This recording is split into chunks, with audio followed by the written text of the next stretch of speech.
E para a gente começar, eu trouxe a leitura do livro Vinha de Luz, capítulo 124, o som. Porque se a trombeta der sonido incerto, quem se preparará para a batalha? É de Paulo, vem de carta aos Coríntios 14:8. Ninguém julgue sejam necessários grandes cataclismos para que se efetue a modificação de planos da criatura. O homem pode mudar-se de esfera sem alarido cósmico, e as zonas superiores e inferiores representam graus de vida na escala do infinito. Elevação e queda diante da própria consciência constituem impulso para cima ou para baixo no campo ilimitado de manifestações de espírito imperecível. Toda modificação para melhor reclama a luta, tanto quanto qualquer ascensão exige esforço. É imprescindível a preparação de cada um para a subida espiritual.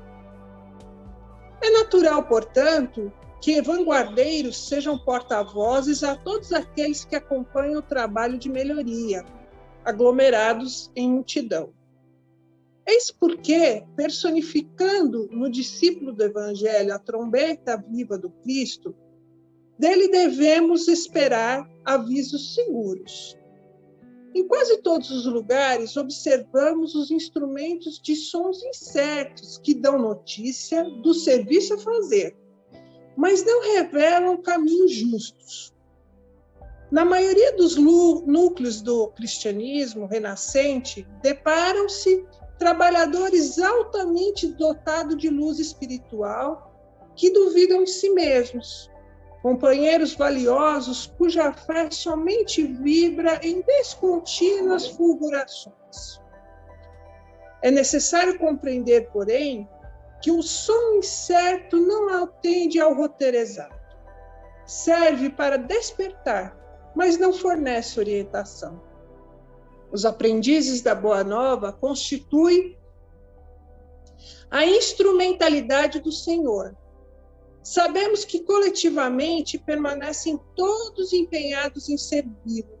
Entretanto, ninguém ouvide a necessidade de afinar a trombeta dos sentimentos e pensamentos pelo diapasão do Divino Mestre, para que a interferência individual não se faça nota dissonante no sublime concerto do serviço redentor.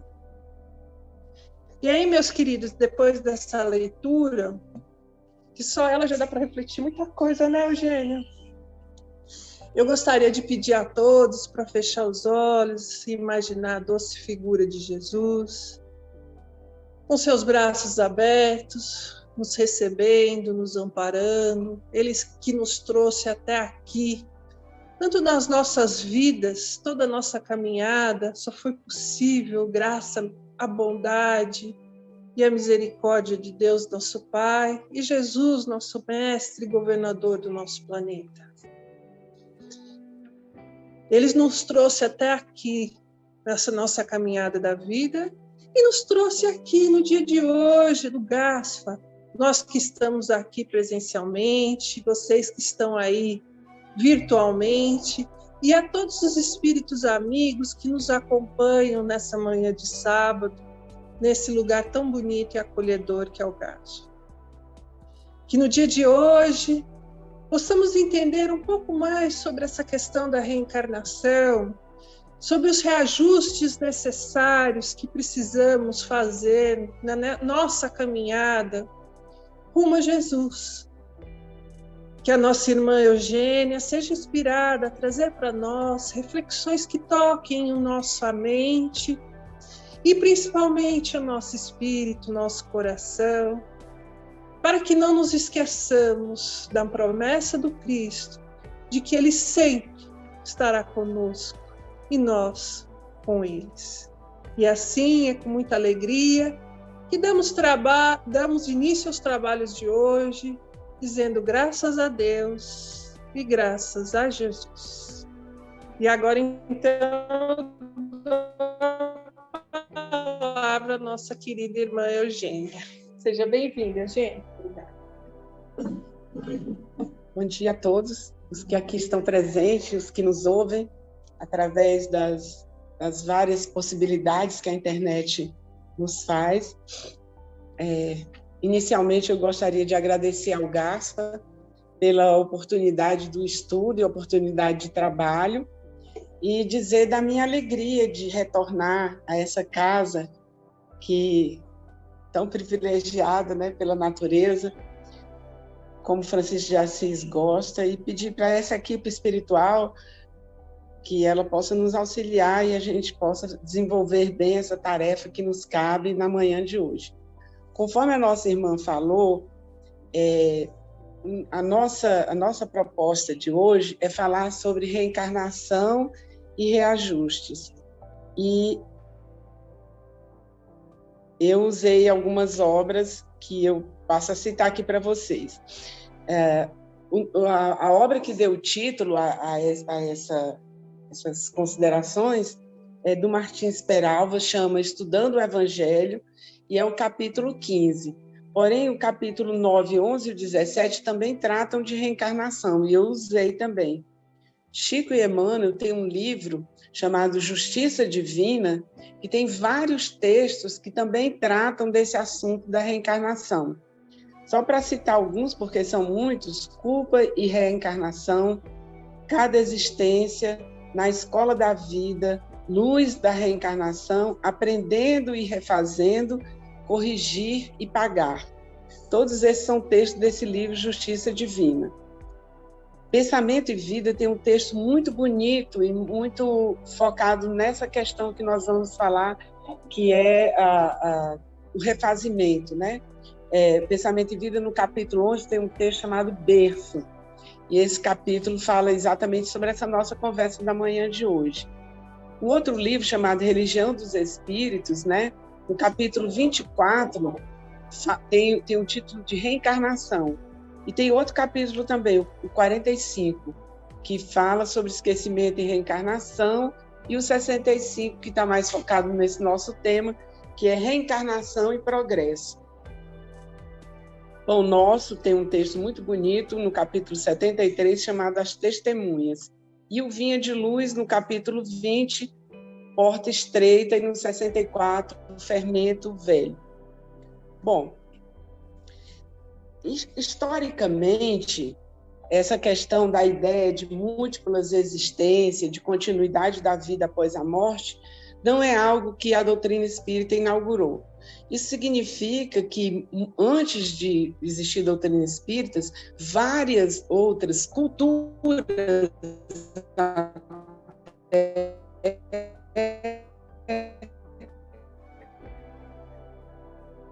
nós não estamos aqui para errar, no sentido de perder a nossa reencarnação. O que mais a espiritualidade amiga quer é que nós tenhamos sucesso. E o sucesso significa fazer os reajustes que nós nos comprometemos lá na espiritualidade, naquele momento em que a gente estava refletindo sobre nossa vida ou nossas últimas vidas, né? Então, se esse Pai nos ama profundamente, não é olho por olho, dente por dente. Porque, às vezes, a gente traz esses atavismos dos nossos passados e a gente fica pensando que vai ser assim: alguém, no regime de escravidão no Brasil, mandou cortar o dedo de alguém, vai nascer sem o dedo. O outro furou o olho de alguém, vai nascer sem o olho. E aí nós vamos também encarar por um erro grave de que também as nossas escolhas profissionais têm a ver com os nossos pagamentos, né? Então, se você é engenheiro, é porque você derrubou uma construção em cima de alguém. Se você é médico, é porque você matou muita gente. E, às vezes, é justamente o contrário. É essa a forma que nós conseguimos para reajustar as nossas vidas pretéritas. Tem uma historinha muito conhecida no meio espírita, não sei se alguns de vocês conhecem, que é a história dos 3 médicos na Primeira Guerra Mundial. Eles estavam lá para auxiliar, né, obviamente, os feridos, mas eles, conversando entre eles, fizeram um acordinho meio assim: se vier o pessoal do nosso lado, né, que está lutando do nosso lado, a gente dá um jeito, faz qualquer coisa para eles conseguirem sobreviver. Mas, se por acaso o doente for do outro lado, não for os nossos amigos, a gente dá um jeito de apressar mais e ele ir embora mais ligeiro. E assim eles fizeram. Voltando à erraticidade, os 3 médicos tomaram consciência do mal imenso que havia feito e que muitos daqueles que eles denominavam inimigos nada mais eram do que seus afetos de vidas anteriores, e que era esse cuidar que faria o resgate deles. Reação dos 3 médicos. O médico número 1, consumido pela culpa, se desespera e vaga nos vales das sombras da erraticidade. Médico número 2, abalado de culpa, a culpa é tão grande que afeta o próprio perispírito e ele se reconstrói sem possibilidade alguma, ele se reconstrói num corpo totalmente disforme. Médico número 3, dedica toda a sua encarnação como médico de novo, para salvar vidas e trabalhar nos Médicos Sem Fronteiras. Quem que vocês acham dos 3 que realmente conseguiu esse reajuste necessário? Obviamente o número 3, porque além de salvar as vidas que ele devia de outras vidas, ele salvou mais, e aí ele conseguiu superar a questão dele em relação a isso. E essa coisa é importante a gente saber, porque às vezes a gente pensa que há um determinismo, já que há um planejamento, né? Há um determinismo em relação a isso. Isso é enganoso. Não há determinismo, há possibilidades. Vamos dar um exemplo físico? Você tem por hereditariedade, vamos lá, problema em relação ao açúcar, mas você só vai desenvolver isso à medida em que você não se cuidar em relação a essa questão. Se você se cuidar bem, você pode até vir a ter a doença, mas de uma forma muito light, você conviver a vida inteira com ela e vir até a falecer, desencarnar de outra coisa. Então, não existe esse determinismo, porque se existisse o determinismo, se tudo estivesse, como diz um adágio americano, escrito na pedra, como mandamentos, nós não teríamos uso do livre-arbítrio. Então, se já estava tudo escrito, a gente vinha aqui cumprir o script. E não é assim. Nós temos o livre-arbítrio do qual nem Deus interfere. Eles nos aconselham, eles se aproximam de nós, eles conversam conosco, mas a decisão é sempre nossa.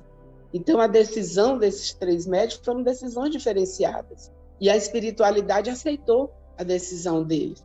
Então, quando nós estivermos em dúvida sobre como agir em relação aos reajustes necessários, lembremos sempre que a nossa vontade, nosso livre-arbítrio vai se fazer à medida das nossas possibilidades. Então, esse pressuposto, ele tem uma decorrência. O que decorre desse pressuposto? Nós não nascemos para sofrer, nós não nascemos para fracassar na nossa missão, mas nós viemos para aprender. Agora, aprender lições difíceis, como aquela da excelência do pianista. Para ele chegar àquele momento de excelência, ele deu a vida dele inteira. Ele passou a vida inteira dedicado a isso. Havia coisas que ele não podia fazer, porque tinha que poupar as mãos, coisas que outras pessoas poderiam. Então, ele fez uma série de renúncias, aspas, em prol daquilo que traria benefício para ele. E a nossa vida é assim. Cada vez que nós fazemos opções, nós precisamos entender que nós estamos, mais do que nos encaminhando para algo, nós temos que deixar algo para trás. Impossível caminhar levando toda a bagagem desta vida e de outras. Toda vida que nós optamos, nós temos que fazer reajustes. Nós tomamos essa opção. Um exemplo grosseiro é quando a gente muda de uma casa para outra. Nossa, tanta coisa que a gente joga fora, que a gente vê que eram coisas inúteis, mas como não tinha sido mexido, estavam lá. Então, nós temos que deixar coisas para trás. Não há como caminhar com esse peso todo.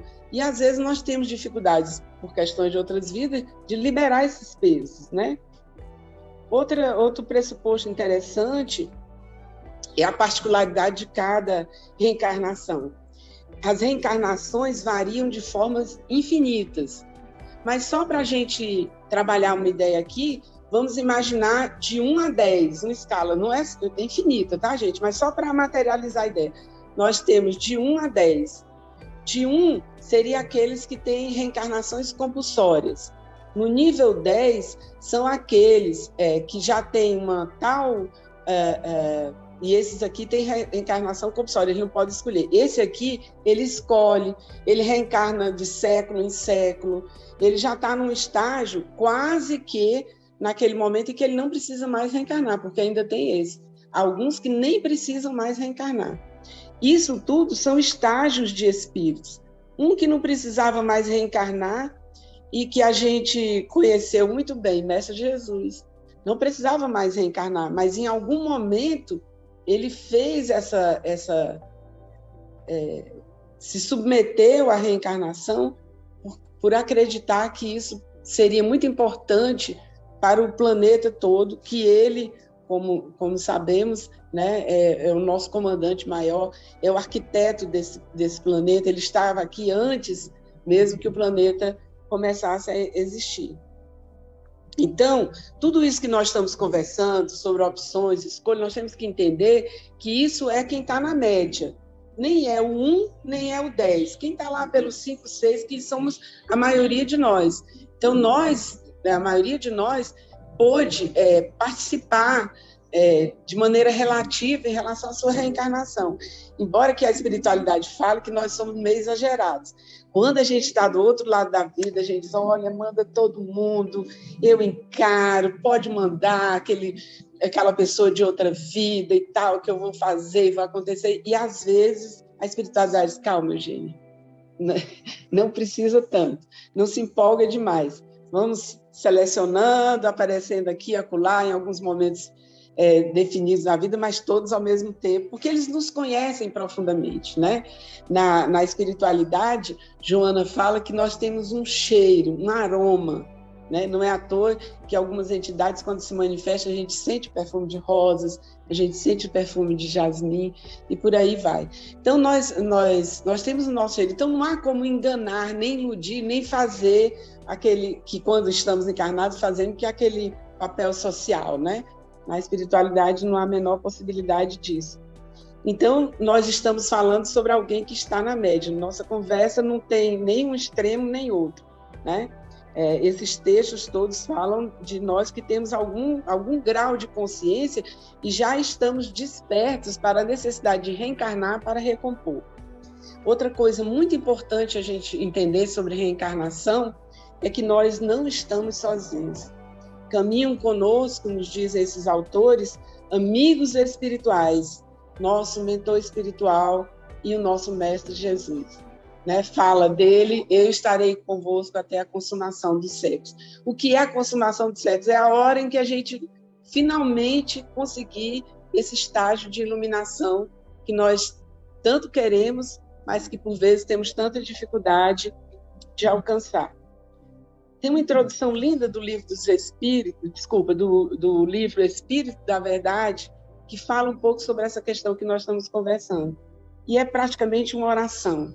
Assinada, quando termina a oração, assina. O primeiro, Bezerra de Menezes. E só para falar de mais uns 7 ou 8 que assinam, por final, assina Emmanuel. E diz assim, Senhor, rumo à nova era, nós partilhamos os lances aflitivos da terra traumatizada por angústias apocalípticas. Parece que escreveu hoje, né? Pandemia, mas não foi. Isso aí, esse livro é bem antigo. Em busca de paz e renovação, trabalhando pelo mundo melhor, na certeza de que permaneces conosco e que, como outrora, quando estivermos diante da tempestade, fala de Bezerra de Menezes, quando estivermos diante da tempestade, repetirás aos nossos ouvidos, tende bom ânimo, sou eu, não tem mais. E vai de Bezerra a Emmanuel, essa conclamação. Imagine nós, né, gente? Vamos pedir socorro toda hora. Antes da gente reencarnar, os espíritos amigos falam que existe um processo. Que processo é esse? É a nossa preparação. Aquilo que nós comentamos agora há pouco, dizendo que nós vamos ter aula, que nós vamos ter recomendações, que nós vamos sentar e fazer uma análise com o nosso mentor espiritual das últimas reencarnações, qual o grupo que vai vir em nosso apoio, algum familiar, se vai vir nosso apoio alguns amigos, se vai vir nosso apoio, muitas vezes, os nossos amores e os nossos amados. E eu queria dar como exemplo, para a gente não fazer os exemplos de sempre da vida de qualquer um de nós, tem uma novela que está reprisando que chama Além do Tempo. E ela conta uma história que se passa 150 anos da época atual e conta de um grupo de pessoas que se entrelaçam em relacionamentos e esse grupo 150 anos depois. E a análise dessas duas coisas é muito interessante, porque a modificação de um desses membros modifica todo o contexto em relação aos demais. Na primeira versão, há uma condessa, como toda condessa da época, se achando que o direito de morte e vida sobre as pessoas, ela tem uma nora que ela não quer, porque ela é plebeia e ela quer que o filho que está apaixonado escolha entre a nobreza. E ele insiste em ficar com essa pessoa. Então, ela tem um capataz, que é o que faz aquilo que ela não quer fazer, nem quer se expor socialmente, e ele executa as ordens dela. E uma das ordens era simular um acidente e a moça morrer. Só que a moça estava grávida, o rapaz toma o lugar da moça no carro para ir conversar com a mãe. E óbvio que o acidente ocorre com ele. Então, ela passa a vida anterior, 150 anos antes, sofrendo as consequências, porque o filho não morre fisicamente, mas morre mentalmente. Ele não consegue mais assimilar nada, porque ele perde parte da conexão mental dele. A única coisa que ele consegue fazer, que ele adora, é cuidar de um jardim, né? Essa condessa reencarna. Quem que é a filha dela? A nora da outra vida. E elas não têm problema de relacionamento profundo. Elas têm uma dificuldade enorme. E aí até o final da novela, né? Como toda novela, tem que ter aquele casal maravilha, né? Que não há possibilidade de ficarem juntos. E a moça e os principais, né, atores da novela, obviamente, se apaixonam à primeira vista, querem ficar juntos, mas há duas pessoas que são apaixonadas por ele e fazem tudo para impedir o casamento. Uma é a noiva do rapaz, ele é comprometido, e o outro é a noiva da moça. Reencarnam esses quatro. Como? Quem é o primeiro marido da moça? O tal rapaz que tinha passado a vida inteira apaixonado por ela. Quem é a primeira esposa do rapaz? A moça que ele tinha renegado na vida passada. Na vida passada, ela simula uma gravidez. Agora, a gravidez realmente ocorre. E ela tem um filho desse primeiro casamento. E quando eles se reencontram, também é fatal. Novelisticamente, eles se cruzam no metrô em São Paulo. E os simples fatos deles se olharem já, né? O poeta diz assim: bastou se ver mais uma vez para sentir que não passou. Então, quando há esse reencontro deles, eles sabem. Quem é o capataz da outra vida que executava todos os mandos delas mal feitos? Vem como um enteado dela, que dá um problema horrível. Ele torra todo o dinheiro da família, ela vai parar na penúria, ela não tem nem onde morar por conta do desmando do atual enteado, que, na verdade, ela sofre as consequências. E ele busca muito se melhorar, mas ele tem um problema de uma dificuldade com o álcool. E toda vida que ele bebe, ele diz que é como se tivesse um demônio dentro dele. E aí ele vira aquele capataz da vida passada. Toda vida que o álcool entra nele, ele esquece a vida presente e passa a viver na vida passada, né? E ela tem que que resolver todas essas questões. Ela vai sofrer a vida inteira as consequências desse filho que ficou como responsável pelos bens do primeiro casamento dela. E aí a história se desenrola todo isso. O que essa novela Elizabeth Jean, a gente já sabe que ela é autora, simpatizante espírita, como ela se define, né? Então, muitas vezes, essas pessoas que reencarnam juntos, não é provação, não é expiação, é amor. Uma mãe que vai cuidar uma vida inteira de um filho com deficiências graves, que nunca vai ser o que a sociedade espera dele, a gente só faz isso por amor. Do outro lado da vida, esses seres que fizeram essa opção não estão pagando, na maioria das vezes, elas não estão pagando nada. Os romances espíritas são ricos em falar sobre isso. Ela vai por amor, porque ela sabe que aquela vida para aquele ser vai ser definitivo, vai ser o salto quântico dele, mas ao mesmo tempo pode causar revolta, pode causar uma série de problemas. Ele vai precisar de amor. E só por amor alguém faz essa opção de acompanhar isso. Emmanuel diz assim, acerca desses espíritos generosos. Espíritos generosos endossam as súplicas da alma arrependida. Juízes funcionam no processo que lhe diz respeito. Amigos interferem no serviço de auxílio, contribuindo na organização de particularidades da luta.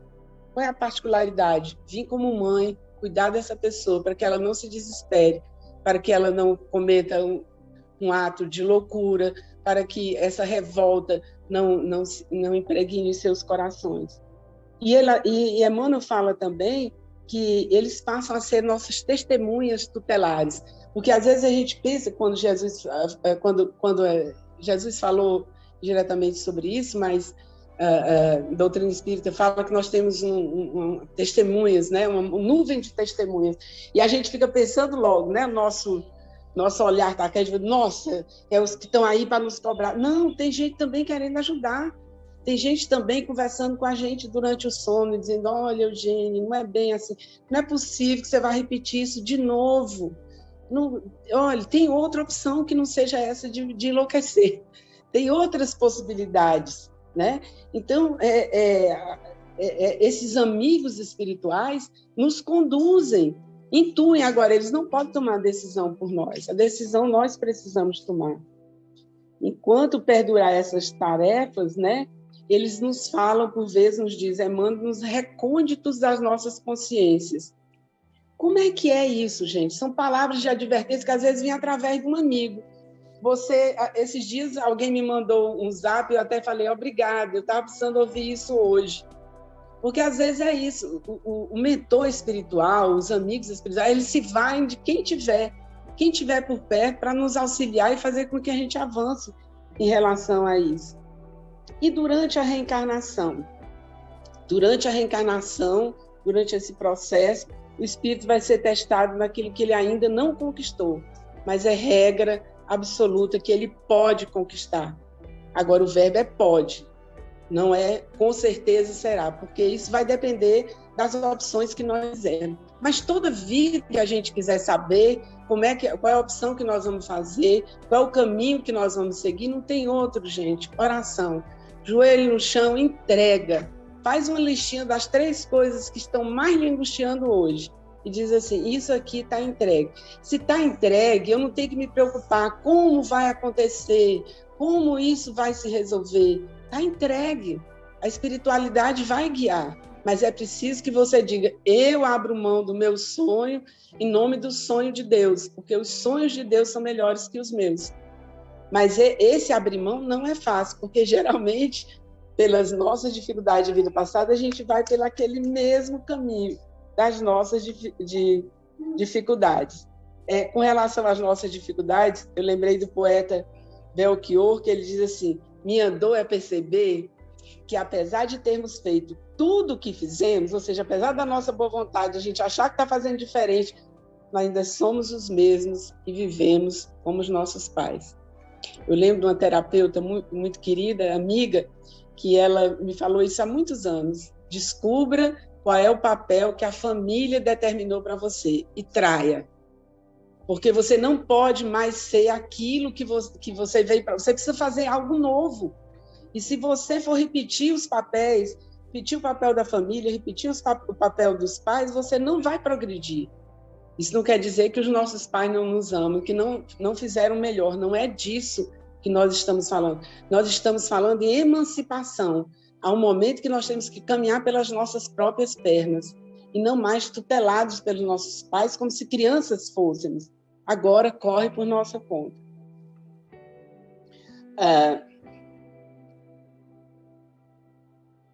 Joana diz assim: há determinadas provações que são inevitáveis, estão atrás das contas. Vamos pegar o exemplo lá o exemplo lá que eu dei da novela Além do Tempo.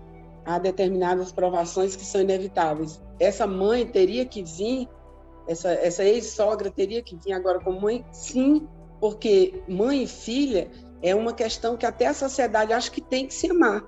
E se o reajuste, isso é importante, se o reajuste só é feito com amor, a condição que vai ser colocada uma em frente à outra é sempre de amorosidade, não é de rivalidade. Na outra vida, a outra era muito pobre, a moça, né? Que a sogra não gostava, e a sogra era muito rica. 150 anos depois, ela vem profundamente rica e se comporta como a sogra se comportava. É assim que ela trata as pessoas, é assim que ela trata os subordinados, é assim que ela trata os empregados que trabalham para ela. Ela é de um rigor que ela condenava na sogra quando a sogra tinha abundância, né? Então, é preciso que a gente fique muito atento, porque, às vezes, aquilo que nós estamos condenando tanto na outra pessoa é exatamente isso que ocorre conosco.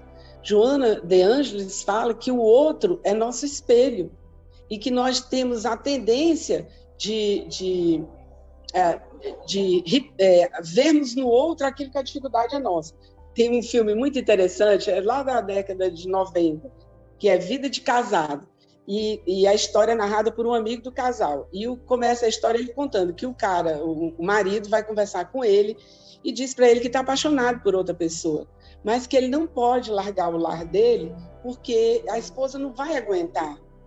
Aí o amigo fica muito impactado com aquilo, ele diz, me ajude, vá conversar com ela e tudo. Aí ela vai para uma chácara deles e o amigo vai meio que de surpresa, como se estivesse passando por lá. Surpresa, ela também tinha amante. E ela achava também que não poderia largar o marido, porque ele não iria suportar a ausência dela.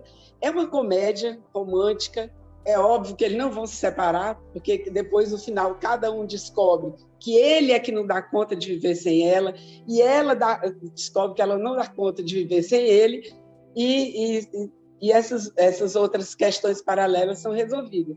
Então, essa historinha que eu estou contando aqui, cinematográfica, nada mais é porque, às vezes, na maioria das vezes, aquilo que a gente acha que é o erro, é porque a gente não dá conta também. Como na historinha que eu estou contando aí do 150 anos depois, ela era uma mulher rica e agiu do jeito que ela recriminava a sogra da outra vida por agir dessa forma. Então, a nossa tendência, né, é terceirizar. Jesus espera pela nossa renovação acima de tudo. Esses reencontros, como esse da novela Além do Tempo, nós temos que entender que são exemplos de histórias que se reproduziam novelisticamente, mas que muitas vezes ocorrem conosco. Como é que nós podemos combater esse processo hipnótico da repetição? Como é que nós quebramos esse processo? Esses autores todos nos falam algo que a doutrina espírita o tempo inteiro fala: autoconhecimento. Reconhecer a minha dor e procurar uma ajuda para essa dor que eu estou sentindo. Porque se eu nego a dor que eu tenho, como que eu vou receber ajuda? Se eu me posiciono como heróico, né, que é uma das personalidades que a Joana fala, se eu estou sempre bem, eu estou ótima, eu não estou... Quem vai achar que eu estou precisando de ajuda? Se eu nunca digo para um amigo, eu não estou bem, hoje eu não estou bem, se eu não sou capaz de dizer isso para os meus afetos, como que essas pessoas vão poder me auxiliar? Se eu me escudo nessa função heróica, quando você tiver em dúvida, porque geralmente quando a gente começa esse reajuste, vem sempre a ideia, eu não vou dar conta. Não sei se ocorreu com vocês, pode ter espírito elevado aqui, mas geralmente quando eu vou tomar essa decisão, a primeira coisa que eu tenho em mente, eu falei, meu Deus, eu não vou dar conta. E a gente diz isso, né? Esses dias eu conversando com a minha terapeuta, eu falei para ela, eu não vou dar conta. Ela deu uma gargalhada e disse, você, olha para trás, olha isso, veja isso. Aí é ótimo quando a pessoa já conhece a nossa história, que conta às vezes inúmero que a gente passou por um dilema e superou. Esse é só mais um que nós vamos superar com certeza. Então, todos esses momentos em que nós tivemos com essa questão, a recomendação desses livros todos que eu li é assim, duvide. Não vou conseguir. Tem 50% de possibilidade de você conseguir, porque você pode conseguir e pode não conseguir. Matematicamente, tem 50% de possibilidade de conseguir e 50% não. Então, vamos tentar os 50%. De repente, nem é 50%, é 70%, é 80%. Mas se a gente não confiar nesses 50%, nós não vamos adiante. Outra coisa é saber que nós não vamos mudar o caminho que não seja com dor, porque nós estamos apegados atavicamente a essas questões. Há uma historinha também muito conhecida no meio espírita, que conta a história de um moço que ele tinha um buraco na rua dele.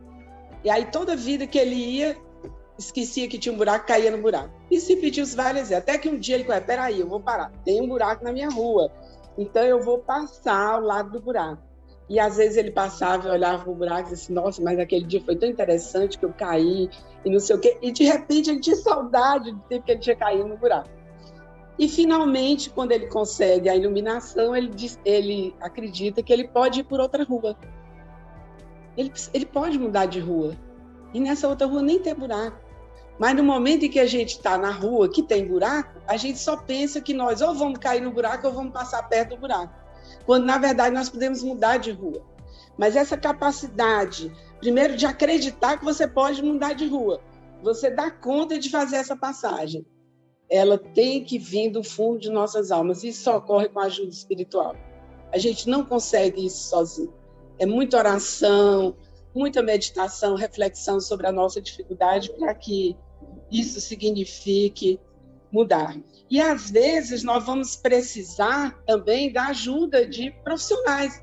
Como eu contei a história minha aqui em relação à terapia, que eu falei, eu não vou dar conta. Ela falou, o quê? Como que você não vai dar conta? E ela é bem empolgada. Como que você não vai dar conta? Olha para trás, você passou por isso, deu conta, você passou por isso. Aí foi refazendo, né, as histórias até que a gente diz, eu tenho 50%. Você sai do consultório achando que tem 50%. Depois, quando começam as coisas, é mais fácil do que você imagina.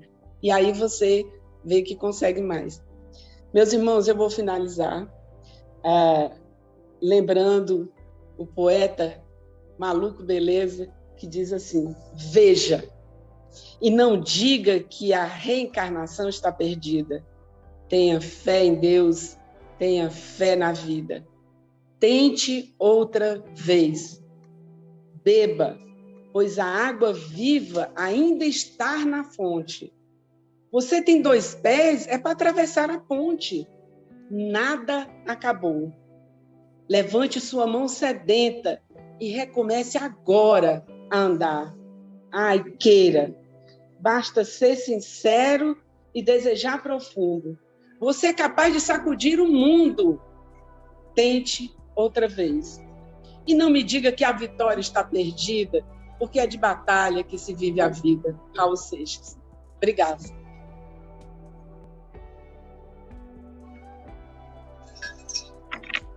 Então, meus queridos, vamos encerrar nosso encontro de hoje. Eu gostaria de pedir mais uma vez para fechar os olhos, imaginar a doce figura de Jesus.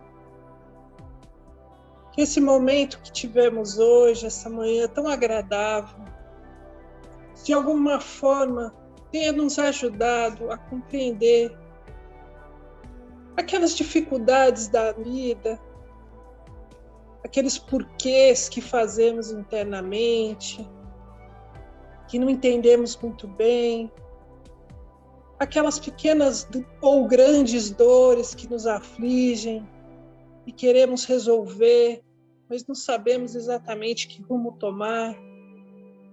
Que as palavras, então, e essas discussões, essas conversas que nós tivemos aqui entre amigos, possam, de alguma maneira, ter dado um pouco de luz, né? Algum exemplo que foi apresentado hoje, que ele possa ter nos ajudado. E para todos aqueles que estão aqui presentes, lembrar sempre que, apesar de todas as dificuldades, nós nunca estamos sozinhos e sempre tem alguém ao nosso lado. Sempre terá Jesus. Peça por ele. Quando a dificuldade for muito grande, a aflição, e você não conseguir encontrar uma resposta, um caminho, ou até um pouquinho de paz, de tranquilidade para pensar nessa resposta, nesse caminho, pense em Jesus. Pedimos então, nesse momento, meus queridos, por todo o nosso GASFA, pelos amigos espirituais que nos acolhem, que cuidam dessa casa com maestria e que nos ajudam a manter no plano material os nossos trabalhos. Pedimos a todos aqueles que sofrem nesse momento da pandemia, sofrem com a doença ou com familiares que estão doentes, por todos os médicos que trabalham nessa linha de frente.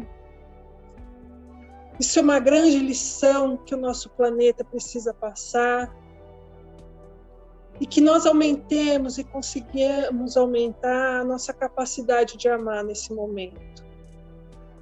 Pedimos também para os nossos irmãos de outros povos que passam por momentos de guerra, de aflição, especialmente crianças, idosos, mulheres, em condições frágeis, que se veem oprimidos.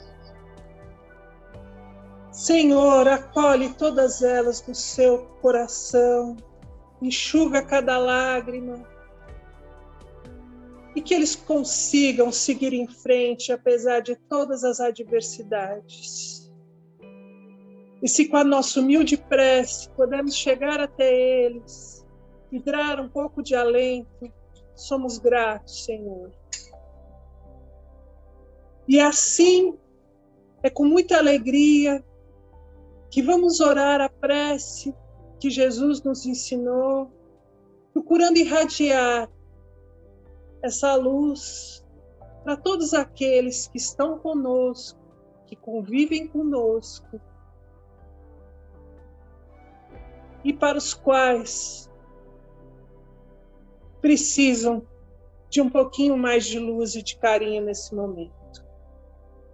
Pai nosso que estais no céu, santificado seja o vosso nome, venha a nós o vosso reino, seja feita a vossa vontade, assim na terra como no céu. O pão nosso de cada dia nos dai hoje. Perdoa, Pai, as nossas ofensas, assim como nós perdoamos a quem nos ofende. E não nos deixeis cair em tentação, livra-nos de todo mal, pois o teu é o reino, o poder e a glória para todo sempre. Assim seja.